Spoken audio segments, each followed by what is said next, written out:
우려했던 바가 현실로 벌어졌습니다. 보도를 통해서 여러분 어제 저녁부터 들으신 대로 이제 푸틴 대통령이 결국 우크라이나를 침공을 했습니다. 사실은 굉장히 하나님 앞에 기도해야 할 그런 순간입니다. 과연 저 사건이 어떤 모습으로 어떻게 진행이 될까?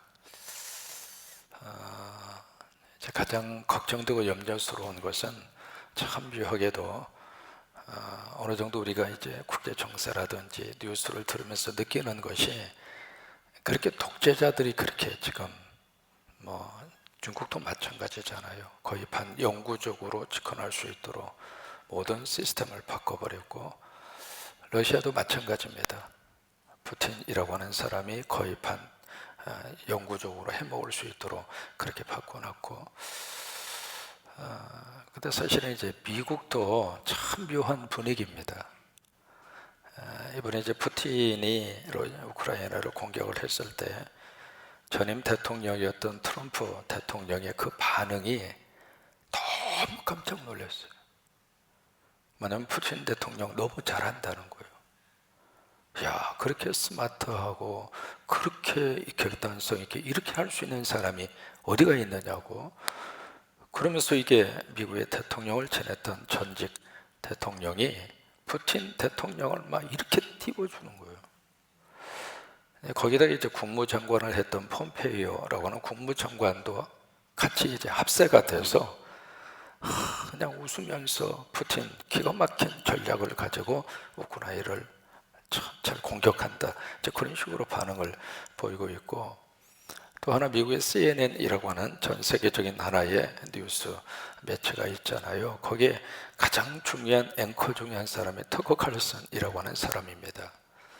그 사람이 미치는 영향력이 굉장히 크거든요. 근데 그 사람도 이 푸틴 대통령의 행동을 옹호하고 있고, 그러니까 그런 반응들을 보면서 어떤 우려가 드느냐면 지금 전 세계가 어떤 모습으로 지금 흘러가고 있느냐 이 말이에요. 이제 그게 북한의 김정은하고 오버랩이 자꾸 되는 거예요. 이게 이제 우크라이나에 이제 불행한 일이 벌어지지 않도록 저도 기도하고 여러분도 함께 기도할 수 있기를 바랍니다. 이제 오늘 솔로몬을 통해서 이제 성전이 세워지게 되는데, 어디에 세워졌느냐면 1절에 보시면은 정확한 위치가 기록이 되어 있습니다. 1절에 솔로몬이 예루살렘 어디에? 모리아 산에. 그 성전을 중심으로 해서 성경에 몇 가지 산에 대한 이름이 나옵니다. 첫째는 이제 성전산이라고 하는 이름이 나오고요. 그 다음에 시온산이라고 하는 이름이 나오고, 그 다음에 우리가 오늘 성경에서 보고 있는 대로 모리아 산이라고 하는 산이 나옵니다. 그 다음에 이제 이런 산들과 같이 비교해서 또 하나의 산이 자주 등장하는 산이 감람산입니다. 이 감람산이라고 하는 이 산이 여기 이제 4개 산 중에서 가장 높습니다. 해발 830m입니다. 워낙 이제 예루살렘이라고 하는 이 지형 자체가 굉장히 높아요. 높은 산 위에 위치해져 있기 때문에 기본적인 해발 자체가 고도가 높습니다. 그 가운데서도 이제 감람산이라고 하는 산이 해발 830m에 위치해져 있고요.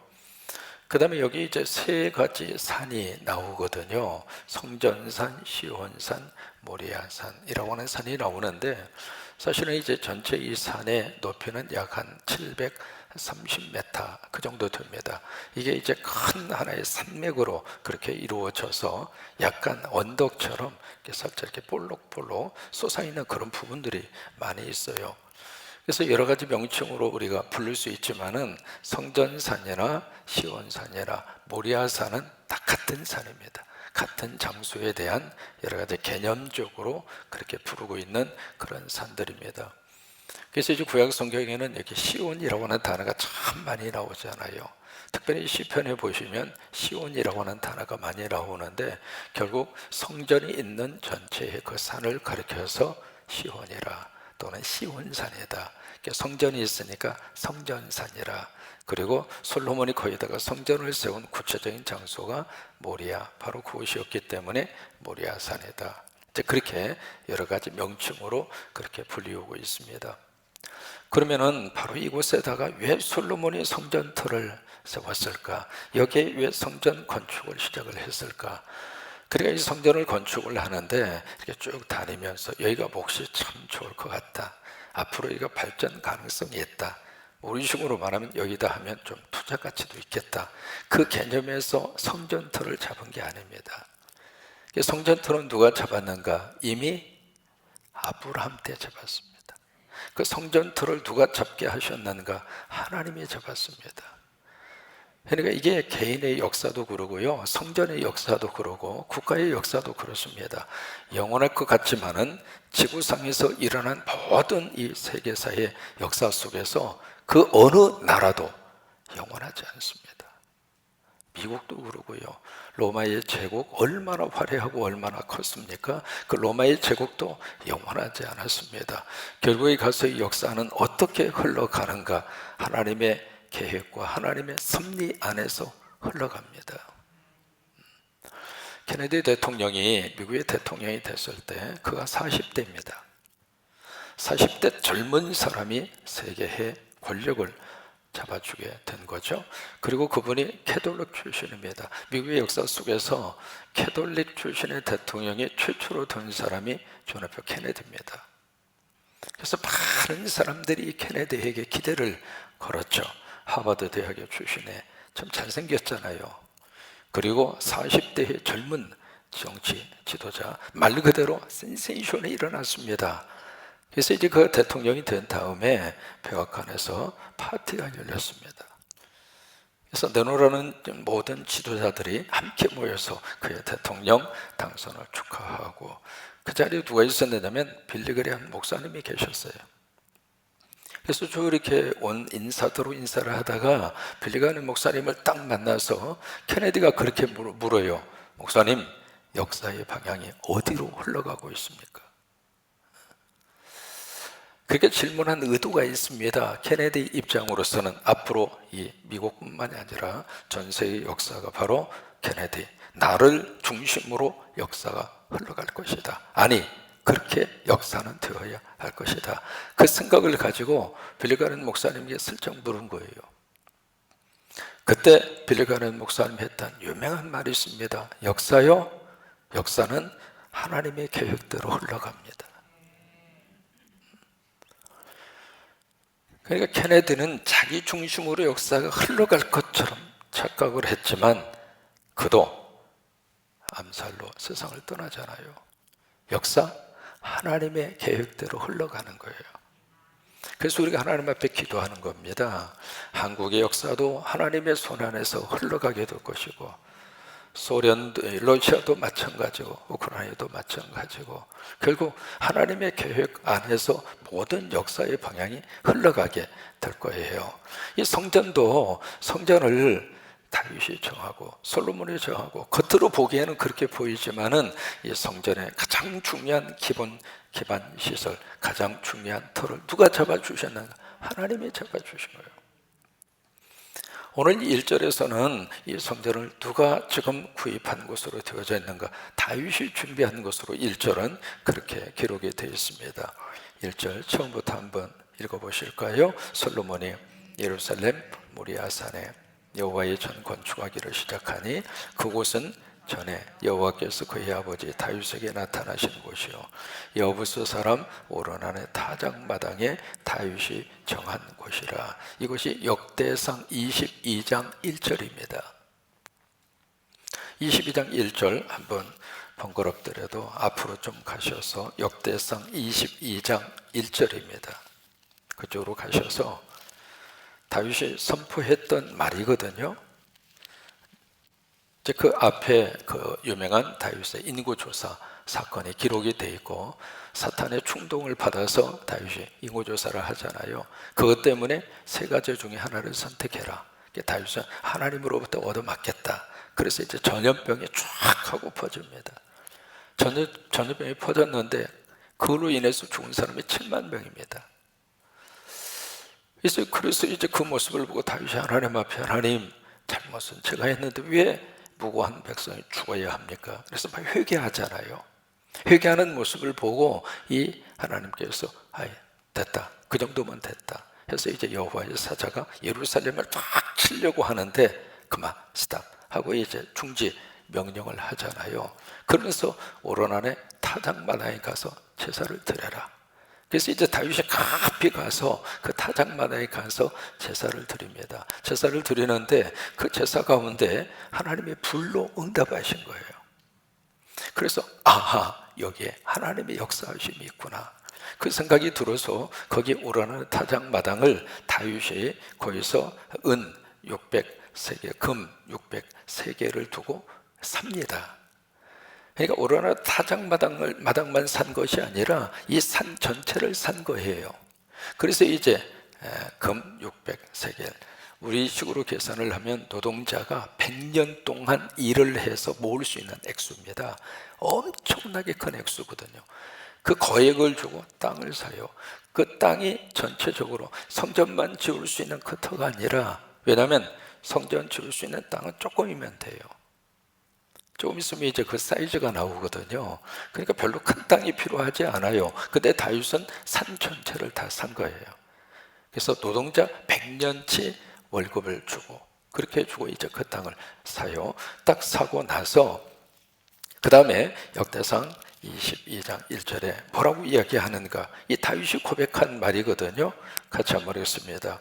다윗이 이르되 이는 여호와 하나님의 성전이요 이는 이스라엘의 번제단이라 하였더라. 그래서 바로 여기, 이는이라고 하는 그 단어의 뜻은 바로 여기, 이곳이라고 하는 뜻입니다. 이곳이 하나님의 성전이고 이 터가 하나님의 번제단이다. 그렇게 해서 이제 다윗이 이 모리아 이 산을, 여기서 하나님의 성전이 세워질 것이다. 그래서 이제 딱 그 터를 하나님의 성전으로 선포를 해요. 선포를 하는데 이 다윗의 선포 그 이전에 이미 창세기 22장에 아브라함의 그 사건이 있어요. 아브라함이 이삭을 바치잖아요. 근데 그것을 신약의 관점에서 어떻게 해석하고 있는가, 히브리서 11장에 가서 보시면 한번 넘겨보세요. 히브리서 11장, 믿음장이라고 고백되어지는 히브리서 11장이잖아요. 거기 보면 이 아브라함이 그 모리아산에서 이삭을 바쳤던 그 사건을 우리 히브리서 11장 17절로 그 다음에 그 19절까지의 말씀인데 이렇게 해석합니다. 같이 한번 읽으실까요? 아브라함은 시험을 받을 때에 믿음으로 이삭을 드렸으니 그는 약속을 받은 자로되 그 아들을 드렸느니라. 그에게 이미 말씀하시기를 내 자손이라 칭할 자는 이삭으로 말미암으리라 하셨으니 그가 하나님이 능히 이삭을 죽은 자 가운데서 달리 다시 살릴 줄을 생각한지라. 비유컨대 그를 죽은 자 가운데서 도로 받은 것이니라. 이게 모리아산에서 아브라함이 이삭을 바친 사건에 대한 해석이에요. 그러니까 벌써 이 아브라함은 무슨 믿음이 있었는가? 죽어도 산다 이거예요. 부활의 믿음이 아브라함에게 있었어요. 이제 그곳이 바로 모리아산이에요. 그러니까 바로 이 모리아산은 역사적으로 아브라함 이삭을 바친 그 장소고, 다윗이 여기에서 하나님 앞에 제단을 쌓고 불로 응답한 장소, 그것이 바로 모리아산이에요. 여기다가 솔로몬이 성전을 건축합니다. 그러면 지금 그 모리아산에 뭐가 지금 세워져 있는가? 우리 다 알고 있잖아요. 바로 회교도에 모스크가 세워져 있습니다. 황금동이라고 그러잖아요. 이 황금동이 언제 세워졌냐면 AD 613년에 세워졌습니다. 굉장히 오래된 건물입니다. 예루살렘 감람산에 거기가 고도가 830m니까 감람산에 딱 서면 전체 옛날 예루살렘 시가지가 한눈에 쫙 하고 들어옵니다. 사진 찍기 최고로 좋은 장소거든요. 그 단체 사진을 딱 찍으면은요, 그 뒤에 가장 눈에 딱 띄는 건물이 그 돔 형식으로 되어져 있는 황금동이에요. 그러면 그 황금동, 그걸 들어가기 위해서는 이쪽에 통곡예벽에서 이쪽 옆으로 출입구가 있습니다. 그 금속 탐지기, 폭발물이 있을까 봐서 그런 거죠. 거기를 통과를 해서 이제 들어가면 그 알삭스다라고 하는 황금동, 바로 그쪽에 이제 들어갈 수 있거든요. 그래서 참 굉장히 까다롭습니다. 유대인들은 거기에 출입 금지입니다. 이방인들, 다른 나라 사람들만 출입을 가능하고요. 또 하나, 아무리 더운 날씨에도 반팔로 들어가면 안 돼요. 전부 다 긴 옷을 입어야 돼요. 이제 그런 식으로 굉장히 엄격하게 까다롭게 그렇게 출입 통제를 하는데, 참 아이러니컬한 것은 거기 출입 통제를 지키는 사람이 누구냐면 유대인입니다. 유대인이 거기를 지키면서 유대인은 못 들어가고 이방인만 들어가게 해요. 그렇게 해서 이제 그 안으로 딱 들어가면 그냥 그 넓은 뜰만 하나 있고요, 덩그랗게 건물 하나만 있거든요. 그 건물에 뭐가 있을까 싶어서 들어가서 보면 아무것도 없어요. 그게 높이가 거의 한 51m입니다. 그러니까 이 건물이 굉장히 큰 건물이거든요. 근데 그 건물에 뭐가 있느냐면 딱 바위 하나입니다. 그 바위가 굉장히 커요. 길이가 18m, 폭이 13m, 그 다음에 높이가 1.5에서 2m. 그러니까 바위가 굉장히 큰 바위거든요. 그 바위 하나만 가운데에 다 있는 거예요. 근데 그 바위를 가지고 어떻게 해석하는가? 회교도하고 기독교, 유대인하고 해석이 정반대입니다. 우리 기독교와 유대교에서는 뭐라고 해석하는가? 바로 이 바위에서 아브라함이 이삭을 하나님 앞에 번제로 바치려고 했던 곳이다. 그렇게 우리는 해석을 하고, 저쪽 회교도에서는 바로 여기에다가 이삭이 아니라 누구를 바치려고 해석할까요? 이삭 말고 이스마엘입니다. 벌써 해석이 다릅니다. 그리고 이제 그 사람들이 거기를, 회교도의 성지가 세계적으로 세 개가 있거든요. 메카하고 메데나하고. 근데 가장 중요하게 생각하는 성지 중에 하나가 그 예루살렘 바로 황금동입니다. 왜냐하면 자기들이 교주로 생각하는 마호멧이 바로 그 바위에서 말을 타고 하늘로 올라간 장소다. 그래서 그 성지로 생각하는 거예요. 이게 딱 가서 보면은요, 지금 이 모리아산, 여기 황금동이 그렇게 세워져 있는데, 이게 전 세계의 가장 위험한 현장 가운데 하나가 여기입니다. 만약 이걸 잘못 누군가가 건들잖아요, 그러면 아랍권하고 그것을 치는 국가하고 붙어버립니다. 가장 전 세계적으로 위험한 장소, 전 세계적으로 가장 긴장감이 감도는 장소가 바로 여기입니다. 이게 지금은 이제 모리아산에 황금동이 그렇게 세워져 있습니다. 그러면 이 구약의 성서의 역사가, 모든 역사가 그렇습니다. 하나님의 역사는요, 구약의 역사로 끝나지 않아요. 그것이 신약의 역사와 그 다음에 궁극적으로 하나님이 무슨 역사를 이 땅에 주시려고 했는가, 거기까지 이어져야 돼요. 바로 이 성전산, 시온산, 모리아산의 가장 중요한 의미가 어떤 의미로 다가오게 되는가? 결국 고린도전서에 있는 말씀이거든요. 하나님께서 마련해 주신 터가 있습니다. 그 터가 결국 무엇으로 이루어지는가? 골고다에 뭘로 이어지죠? 십자가로 이어집니다. 그래서 여기에 그 골고다 산이 또 하나 있거든요. 바위 13m 높이가 있는 그 산을 골고다 산이라고 합니다. 거기에 예수님이 십자가를 지셨잖아요. 결국 하나님이 세우시는 성전의 가장 중요한 터는 어딘가? 십자가예요. 어느 땅이 아니라 십자가예요. 십자가 위에 세워지는 교회가 제대로 세워진 교회입니다. 그러니까 뭐 명당짜리다, 몫이 좋다, 그건 인간적인 생각일 뿐이죠. 결국 하나님이 세우시려고 하는 하나님의 성전, 그리고 하나님의 교회의 가장 중요한 터는 어디 있는가? 십자가예요. 십자가 위에 세워지는 교회가 제대로 세워진 교회예요. 바로 그 모습을 여기에 솔로몬의 성전 건축 현장에서 우리가 그걸 들여다볼 수 있습니다. 그 다음에 두 번째로 이 성전의 오늘 사이즈를 설명을 하고 있습니다. 이 규빗이라고 나와져 있잖아요. 이 규빗은 바로 팔꿈치에서 가장 긴 장지, 바로 여기까지로 규빗이라고 그래요. 뭐 그 당시에 자가 없었으니까 이걸로 이제 다 계산을 했던 거죠. 그러니까 이게 사람마다 다른 거예요. 팔뚝이 긴 사람이 있고 짧은 사람이 있잖아요.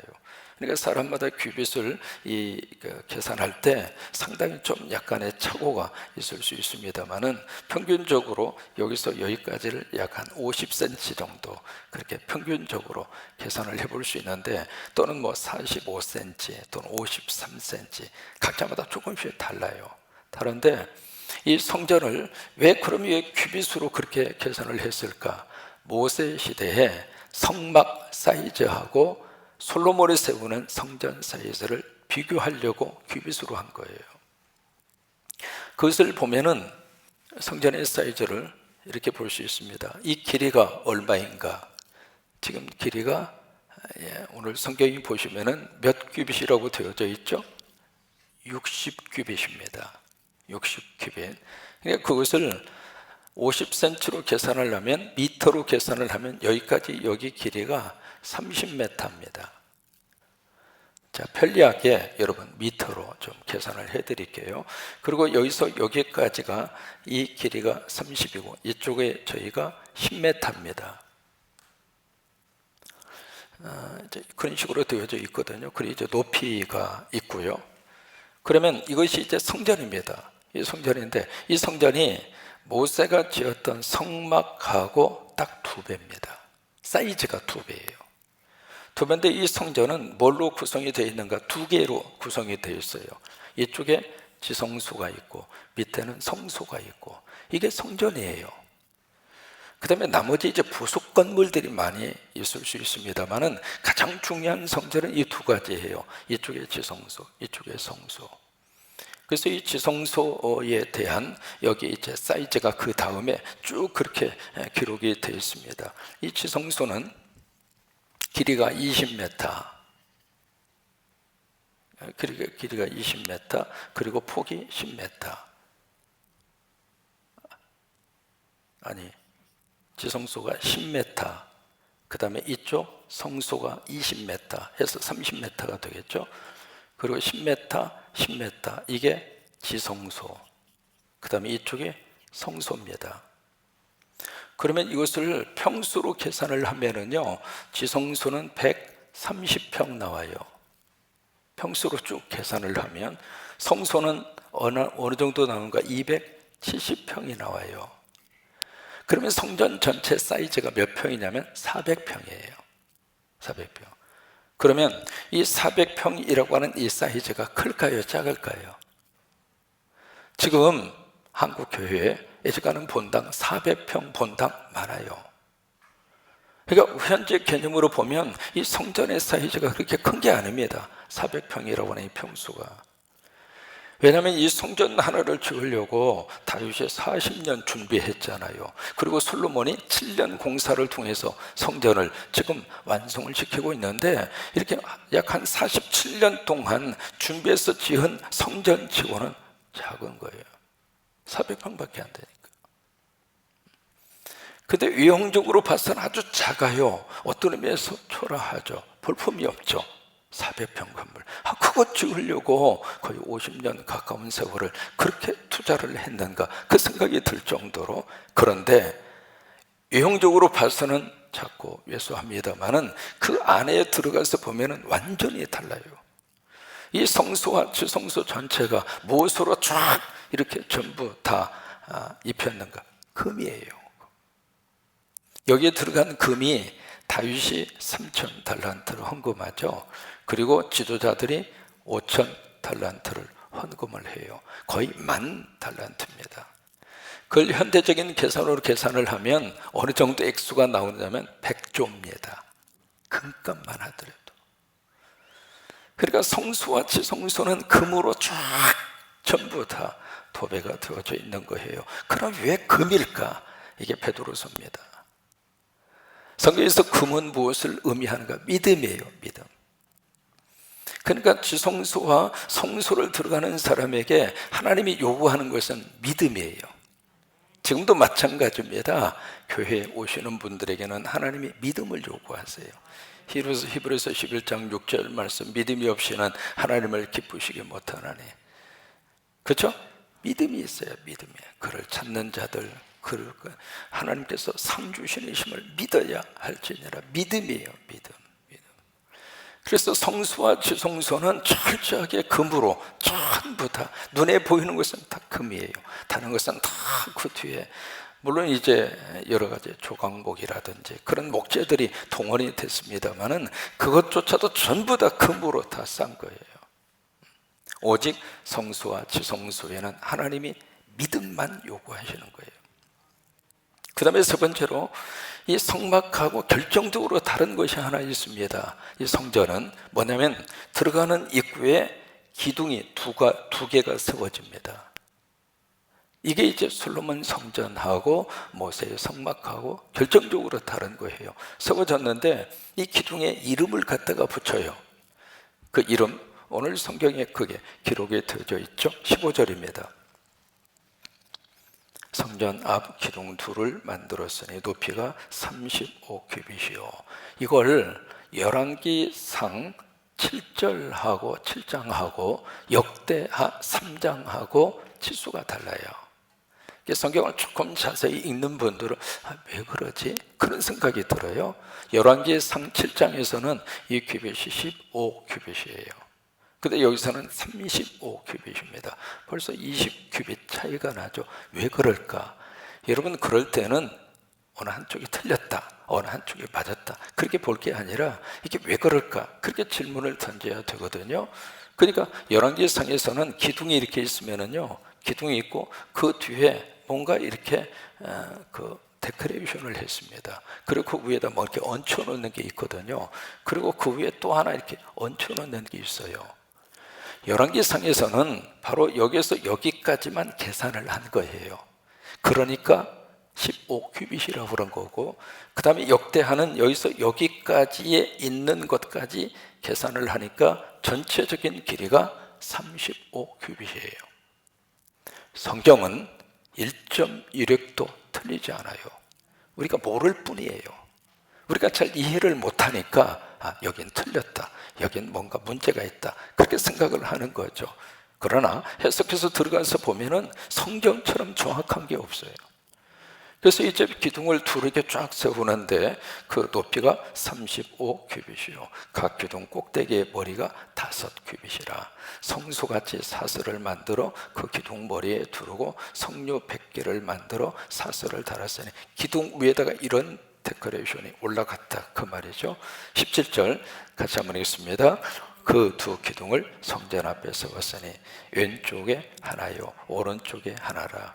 오른쪽의 것은 야긴이라 부르고 왼쪽의 것은 보아스라 불렀더라. 이게 두 개를 딱 세워놓고 오른쪽에 야긴, 왼쪽에 보아스. 근데 그 다음에 거기에 이제 조그마한 글씨로 1번, 2번 그렇게 쓰여졌죠. 그래서 쭉 밑으로 내려와서 보시면 그 설명이 거기에 쓰여져 있습니다. 자, 1번 야기스, 그 밑에 뭐라고 쓰여져 있죠? 저가 세우니라, 그렇게 돼 있죠. 맨 밑으로 와서 보시면 그 다음에 보아스 2번 해서 뭐라고 쓰여져 있죠? 그에게 능력이 있다. 이 두 개의 기둥이 딱 세워져 있는 거예요.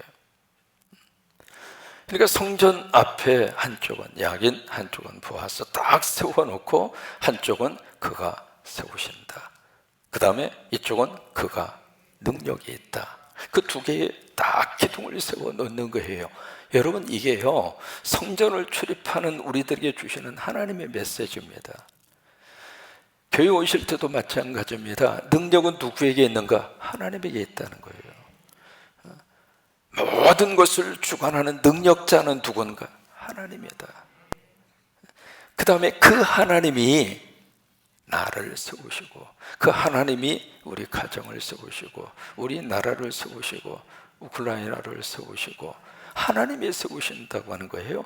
그러니까 이게 솔로몬이 가지고 있는 너무 이 성전을 지으면서 솔로몬이 가졌던 믿음의 고백입니다. 보통 사람 같으면요, 건물 지어놓으면 자기 이름 딱 새기고 싶어요.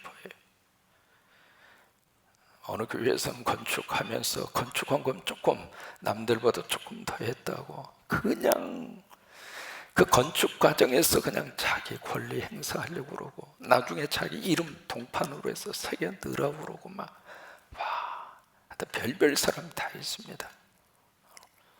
참 사람의 모습이 그런 거예요. 근데 이 솔로몬은 이 거대한 공사를 진행을 하면서 자기 이름 새길 생각을 안 합니다. 그 대신에 기둥을 두 개를 탁 세워놓고, 한쪽은 야긴, 한쪽은 보아스. 하나님이 주권자이시다. 하나님이 능력의 주권자이시다.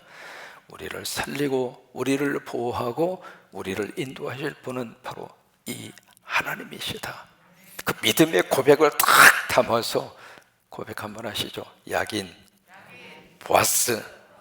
다시 한번 하십니다. 야긴, 보아스. 기둥 딱 세우고, 이게 성전이다.